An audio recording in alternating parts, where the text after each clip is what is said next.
샬롬, 일론 머스크 20번째. 이름은 오픈 AI로 정했다. 이 연구소의 방침은 소프트웨어를 오픈소스로 공개하고 인공지능 분야에서 점점 확대되는 구글의 지배력에 대항하기 위해 노력하는 것이었다.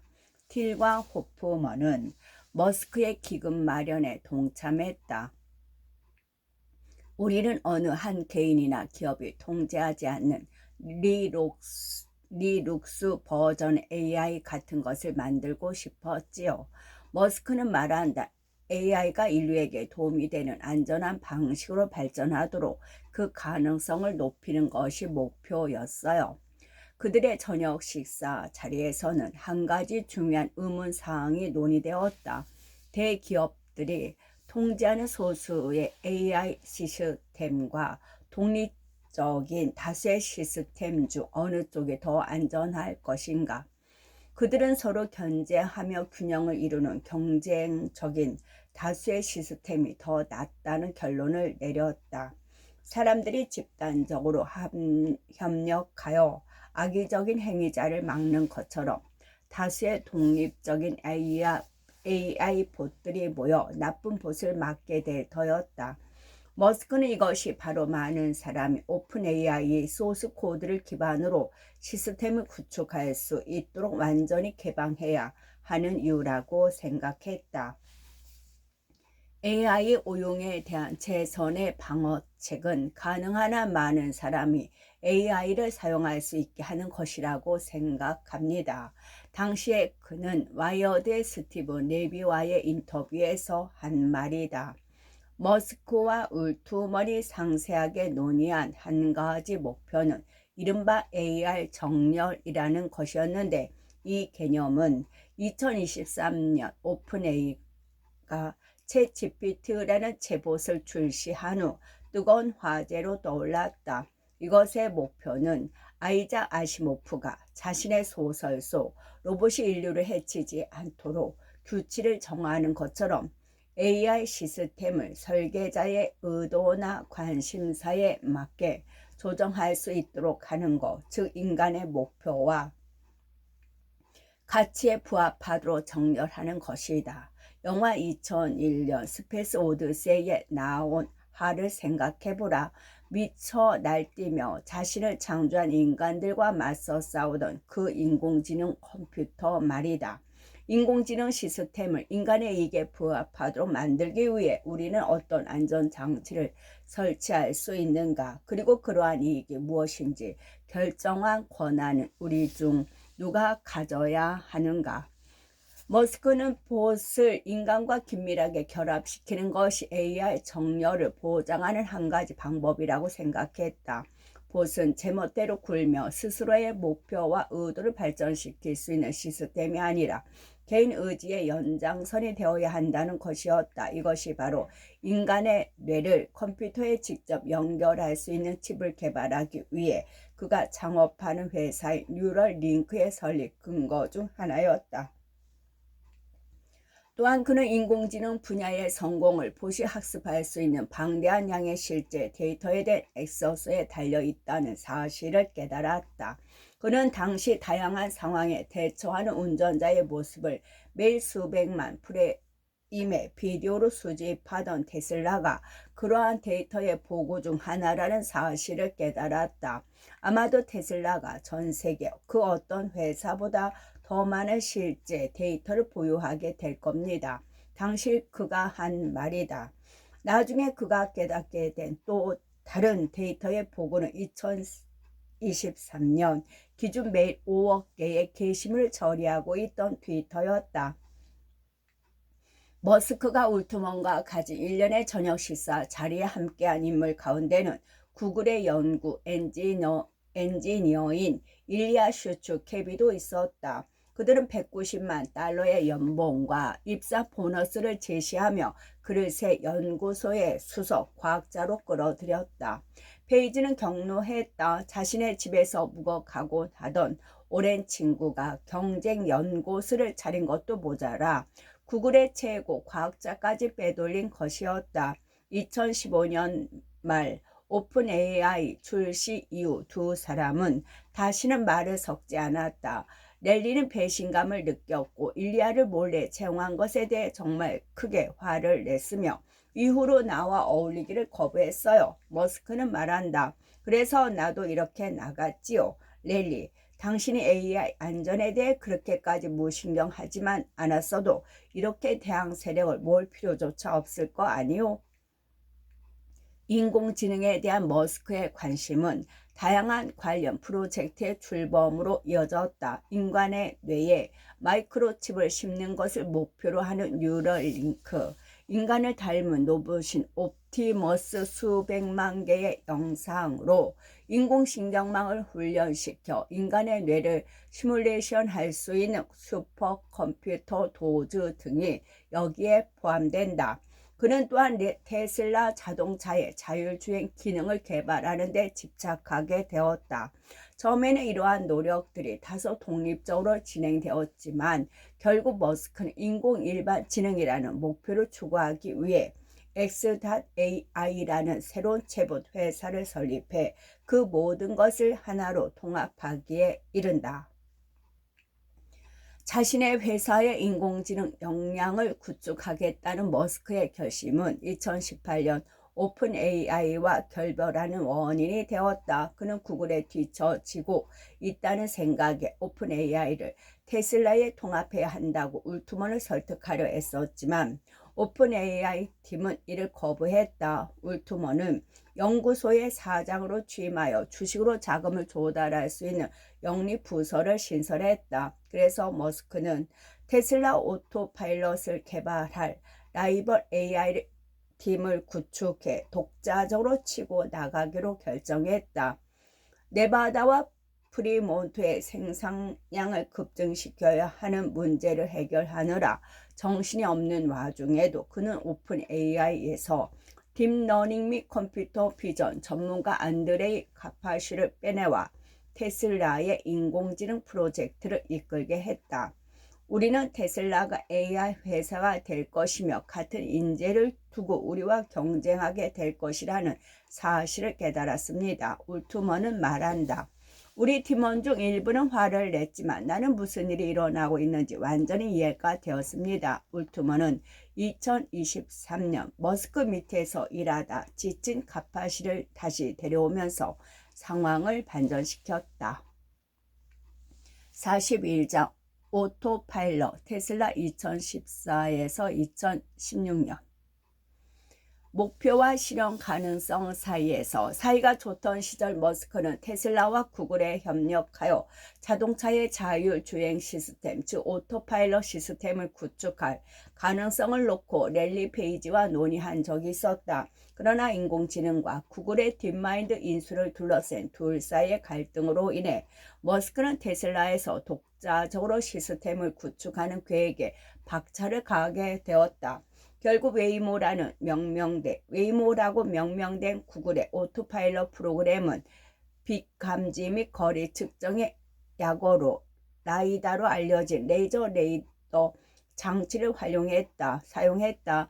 머스크는 자율주행 시스템에는 카메라가 얻는 시각 데이터만 사용해야 한다고 고집하며 라이다 및 여타 레이더와 유사한 기계의 사용을 거부했다. 인간은 시각 데이터만으로 운전을 하므로 기계도 그렇게 할 수 있어야 한다는 제1원리에 입각한 주장이었다. 비용 문제도 있었다. 언제나 그렇듯이 머스크는 제품의 설계뿐만 아니라 대량 생산 방법에도 초점을 맞추었다. 그는 2013년 이렇게 말했다. 구글의 접근 방식에 따르는 문제는 센서 시스템이 너무 비싸다는 것입니다. 광학 시스템을 갖추는 것, 즉 기본적으로 보는 것만으로 무슨 일이 일어나고 있는지 파악할 수 있는 소프트웨어가 탑재된 카메라들을 갖추는 것이 더 낫습니다. 이후 10년에 걸쳐 머스크는 엔지니어들과 줄다리기를 벌이게 되는데 그들 중 다수가 테슬라의 자율주행 차량의 특정 형태의 레이더를 포함시키길 원했기 때문이다. 카네기 멜론 대학교를 졸업한 후 2014년 테슬라의 오토파일럿 팀에 합류한 붐바이 출신의 재기 넘치는 젊은 엔지니어 다발 수루츠는 자신이 참석한 초기의 해위 중 하나를 이렇게 기억한다. 당시 우리는 차량에 레이더 하드웨어를 장착하고 있었기 때문에 그것을 사용하는 것이 안전 측면에서 가장 좋다고 일론에게 말했습니다. 그는 레이더를 계속 두는 데에는 동의했지만 결국에는 우리가 카메라에만 의존할 수 있어야 한다는 카메라에만 의존할 수 있어야 한다고 생각하는 게 분명해 보였습니다. 2015년 머스크는 몇 주 몇 시간을 할애해 오토파일 팀과 함께 작업했다. 로스앤젤레스 밸리의 인근의 자택에서 공항 근처의 스페이스X 본사로 차를 몰고 와 오토파일럿 시스템에 발생한 문제를 논의하는 시기였다. 테슬라의 수석 부사장 중 한 명인 드루 벨그리는 말한다. 모든 회의가 왜 차가 집에서 회사까지 스스로 운전할 수 없을까요? 라고 일론이 툴툴거리는 것으로 시작되곤 했습니다. 그로 인해 테슬라 팀은 때때로 섣부른 현장 테스트에 나서서 갈팡질팡 헤매야 했다. 405번 주간 고속도로에는 차선 표시가 희미해 항상 머스크 팀의 문제를 안기는 커브길이 있었다. 그곳에만 이르면 오토파일럿이 차선을 벗어나서 마주오는 차량과 부딪힐 뻔하곤 했다. 그럴 때면 머스크는 화를 내며 사무실로 돌아왔다.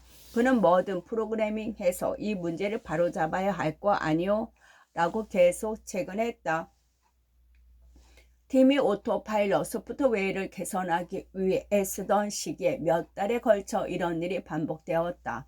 샘 텔러와 몇몇 사람들은 절박한 나머지 담당 교통당국에 고속도로의 해당 구간의 차선을 다시 칠해달라고 요청하는 좀 더 간단한 해결책을 생각해냈다. 하지만 아무런 응답도 받지 못하자 이들은 더 대담한 계획을 세웠다.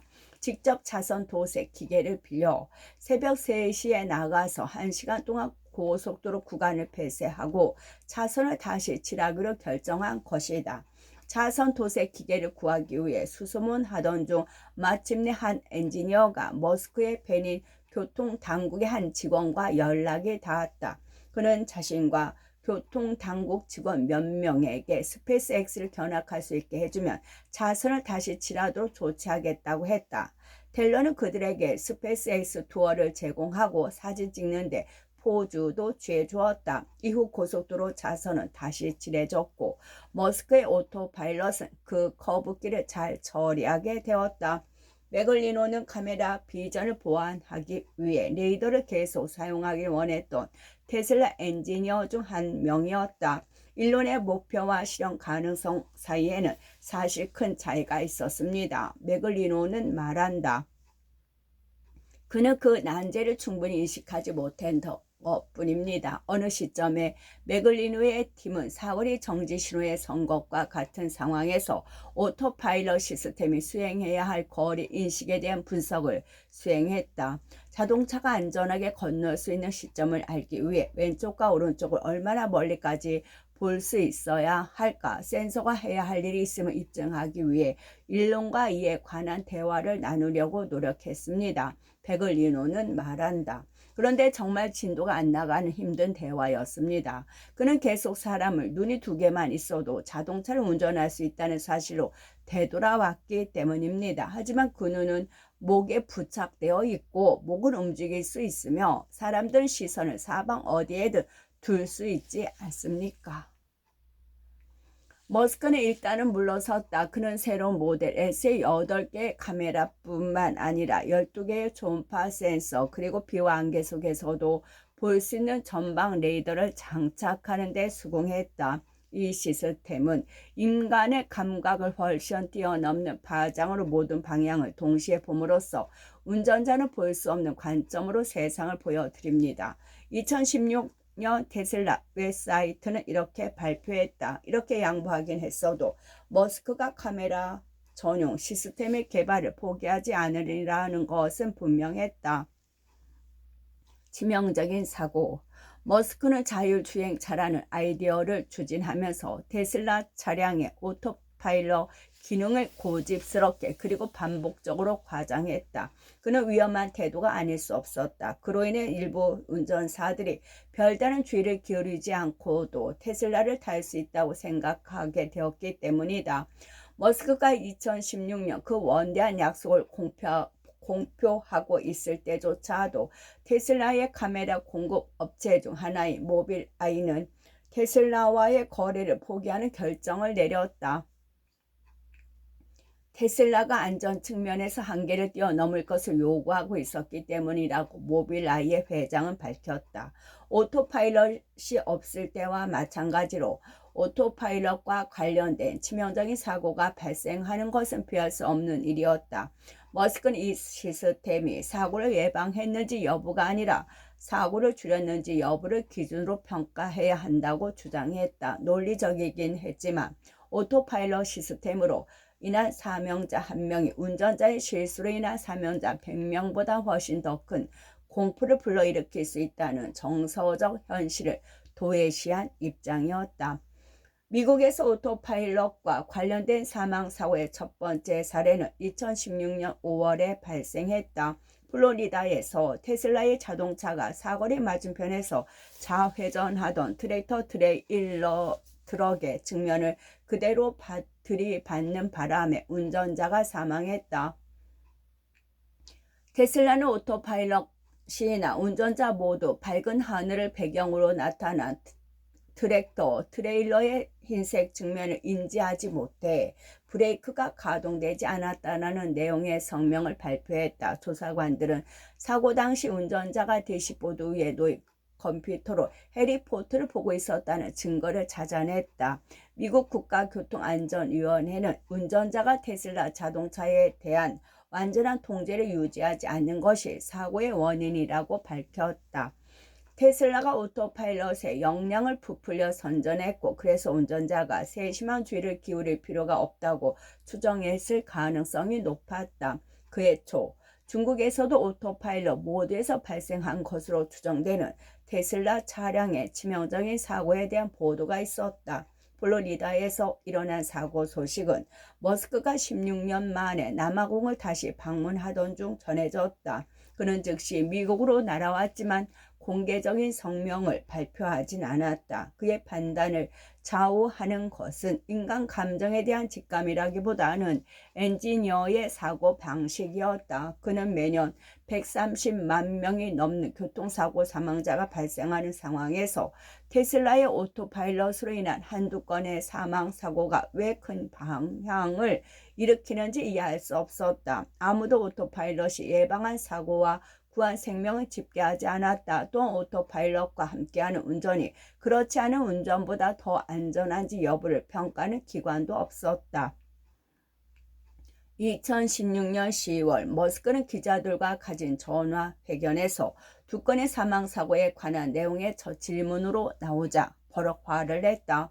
사람들이 자율주행 시스템을 사용하지 않도록 설득하거나 규제 당국이 이를 승인하지 않도록 촉구하는 식으로 기사를 쓴다면 그렇다면 당신들은 사람들을 죽이는 짓을 하는 것이라고 그는 말했다. 그러고는 잠시 멈췄다가 빽 내질렀다. 다음 질문. 약속. 머스크의 원대한 비전은 때로 지평선 너머로 자꾸만 사라지는 신기루와 유사했지만 사람의 개입 없이 스스로 운전하는 완전 자율주행 자동차를 만들겠다는 것이었다. 그는 그것이 우리의 일상을 변화시킬 뿐만 아니라 테슬라를 세계에서 가장 가치 있는 회사로 만들 것이라고 믿었다. 고속도로뿐만 아니라 보행자와 자전거, 복잡한 교차로가 산재한 도심 도로에서도 완전 자율주행이 작동하게 될 것이라고 머스크는 약속했다. 화성 여행 중 여타의 임무에 대한 집착에서와 마찬가지로 그는 일정과 관련해 나중에 터무니없는 것으로 드러나는 예측을 했다. 2016년 10월 기자들과의 전화 회견에서 그는 이듬해 말쯤에는 테슬라 차량으로 로스앤젤레스에서 뉴욕까지 핸들을 한 번도 터치할 필요 없이 운전할 수 있게 될 것이라고 선언했다.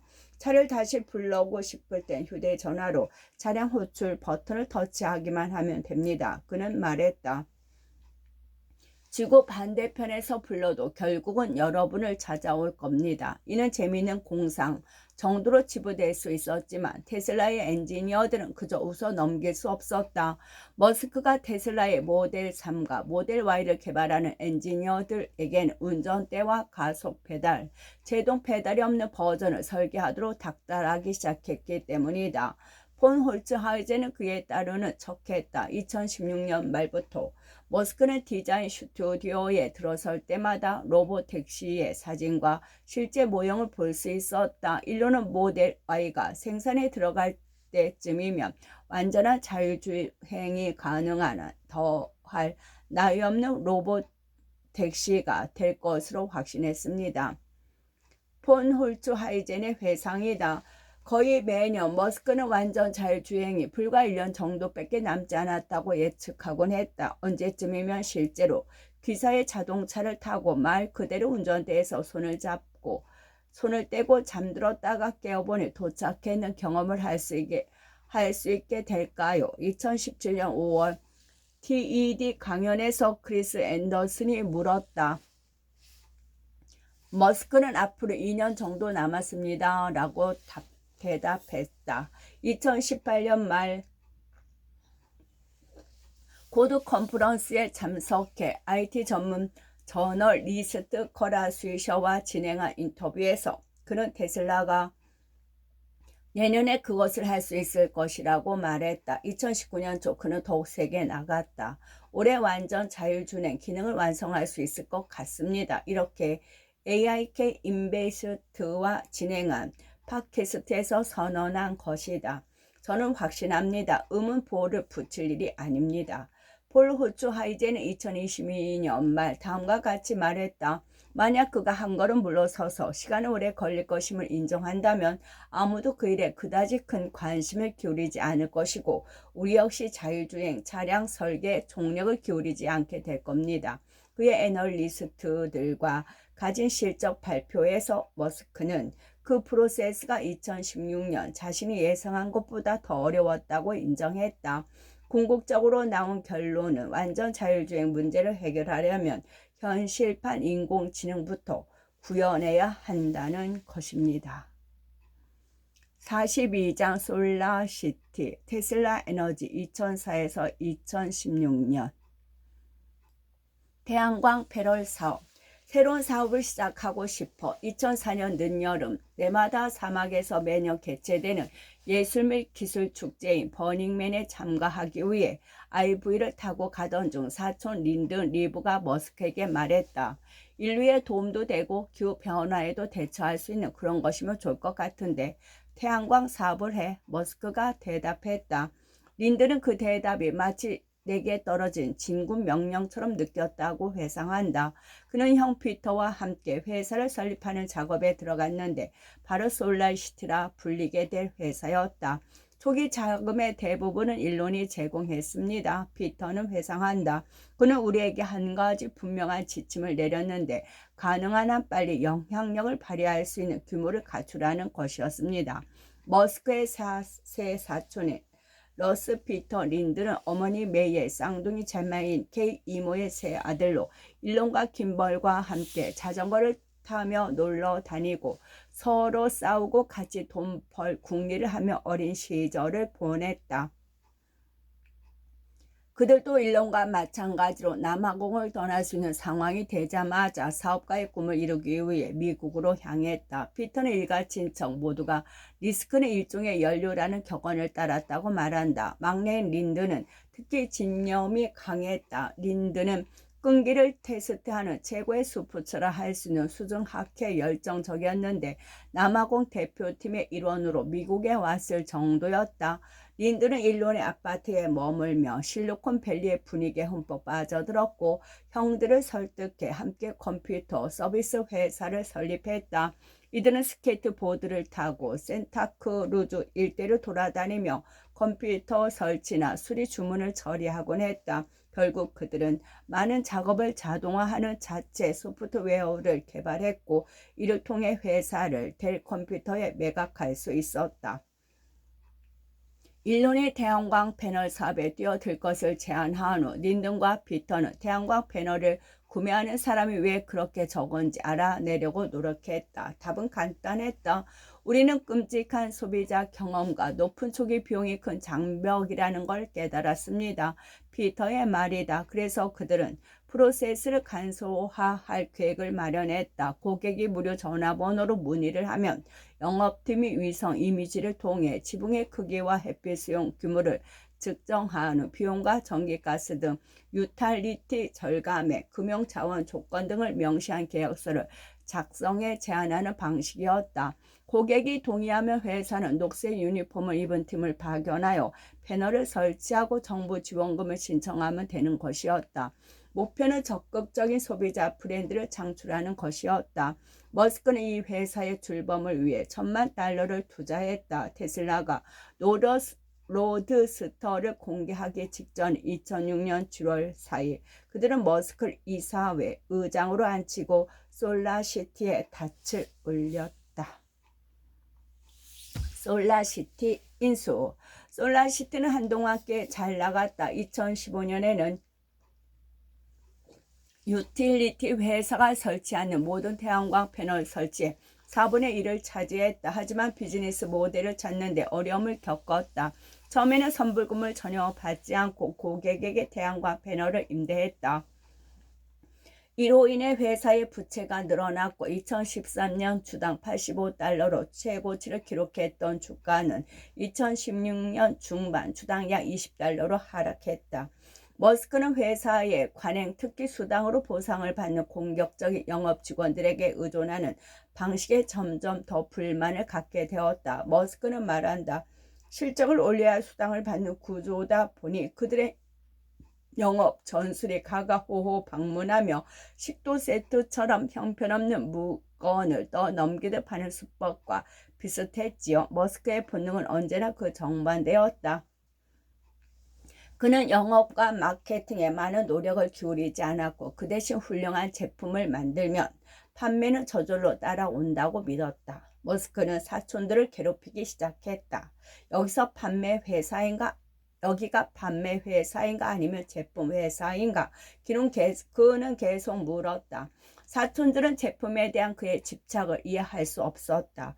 피터의 말을 들어보자. 우리는 시장 점유율을 올리는 데 총력을 기울이고 있었는데 일도는 미적인 부분에 대한 의문을 제기하고 클립의 모양 같은 것을 지적하며 추하다고 화를 내곤 했습니다. 머스크는 너무 실망해서 한 번은 의장직을 내려놓겠다고 위협하기도 했다. 킴버는 그러지 말라고 그를 설득했다. 머스크는 대신 2016년 2월 사촌들에게 전화를 걸어 테슬라가 솔라시티를 인수하는 쪽으로 가는 게 좋겠다고 말했다.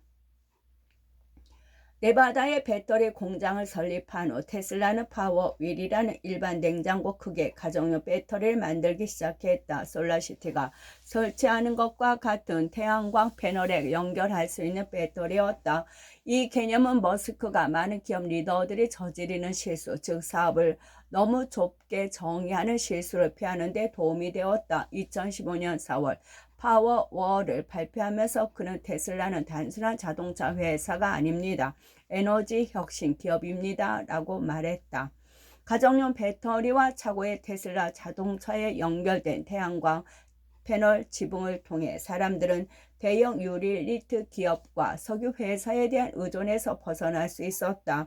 이들은 결합하면 테슬라는 기후 변화에 대응하는 측면에서 전 세계 그 어떤 기업 나아가 그 어떤 독립체보다 더 많은 일을 할 수 있을 터였다. 하지만 머스크의 이러한 에너지 통합 구상에는 한 가지 문제가 있었다. 바로 사촌의 태양광 사업이 테슬라의 일부가 아니라는 점이었다. 테슬라가 솔라시티를 인수하면 가정용 에너지 사업을 통합하고 사촌이 창업한 기업을 살린다는 두 가지 목적을 동시에 이룰 수 있었다. 처음에는 테슬라 이사회가 주저했는데 이는 이례적인 일이었다. 그들은 통상 머스크의 뜻을 공손히 따랐다. 하지만 이번 제안은 머스크의 사촌들과 머스크의 솔라시티 투자금에 대한 구제 금융처럼 보였다. 더욱이 테슬라가 자차의 생산 문제로 어려움을 겪고 있던 시점이었다. 하지만 이사회는 결국 4개월 후 솔라시티의 재무 상태가 악화된 시점에 이 아이디어를 승인했다. 테슬라는 머스크가 최대 주주인 솔라시티의 주식을 매입하기 위해 다소 높은 25%의 프리미엄을 제시했다. 머스크는 일부 이사회의 투표는 스스로 기피했지만 솔라시티에서 사촌들과 비공개로 진행된 수차례의 회의에는 꼬박꼬박 참여했다. 2016년 6월 이 거래를 발표하며 머스크는 법적으로도 도덕적으로도 옳은 당연한 결정이었다고 전명했다. 이번 인수가 자신이 2006년에 작성한 테슬라에 대한 원래의 마스터 플랜에 부합하는 것이라는 논지였다. 테슬라 모터스의 가장 중요한 목적은 탄화수소를 채굴하여 태우는 경제에서 태양광 전기 경제로의 전환을 촉진하는 것입니다. 또한 이는 또한 모든 노력을 엔드-투-엔드 방식으로 통제하려는 머스크의 본능에도 부합했다. 일론은 태양광과 배터리를 결합해야 한다는 사실을 우리에게 일깨워 주었습니다. 사촌 피터는 말한다. 우리는 정말 통합된 제품을 제공하고 싶었지만 엔지니어들이 서로 다른 두 회사에 근무하고 있는 상황에서는 그렇게 하는 것이 어려웠습니다. 이 거래는 테슬라 및 솔라시티와 이에 관계가 없는 주주의 85%로부터 승인을 받았다. 머스크는 이에 당사자로서 투표권을 행사할 수 없었다.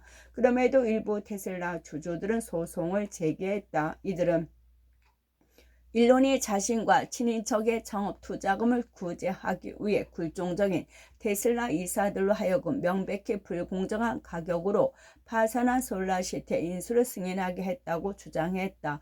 2022년 델라웨이 형평법 법원은 머스크의 손을 들어주며 해당 인수는 수년간 시장과 주주들에게 전기차 제조업체에서 대체에너지 회사로 확장할 의사가 있음을 분명히 밝혀온 기업이 취한 중요한 전진이었다라고 명시했다. 이런 건 뭐야? 테슬라와 합병 여부를 확정하는 주주 투표 진전이 2016년 8월 머스크는 솔라시티 투자자들과의 전화회담에서 업계를 변화시킬 새로운 제품에 대해 암시했다. 일반 지붕보다 훨씬 더 멋져 보이는 지붕을 제공할 수 있다면 어떻게 될까요? 일반 지붕보다 내구성도 훨씬 강하고요. 반도가 달라질 겁니다. 그와 그의 사촌들이 연구하던 아이디어는 일반 지붕 위에 설치하는 태양광 패널이 아닌 태양광 지붕이었다. 이 지붕은 태양 전지가 내장된 타일로 만들어지는 것이었다. 태양광 타일은 기존 지붕을 대체할 수도 있었고 그 위에 더 지울 수도 있었다. 어느 쪽이든 지붕에 다수의 태양광 패널을 줄줄이 얹어놓은 모습이 아니라 지붕 그 자체로 보일 게 분명했다. 이 태양광 끝.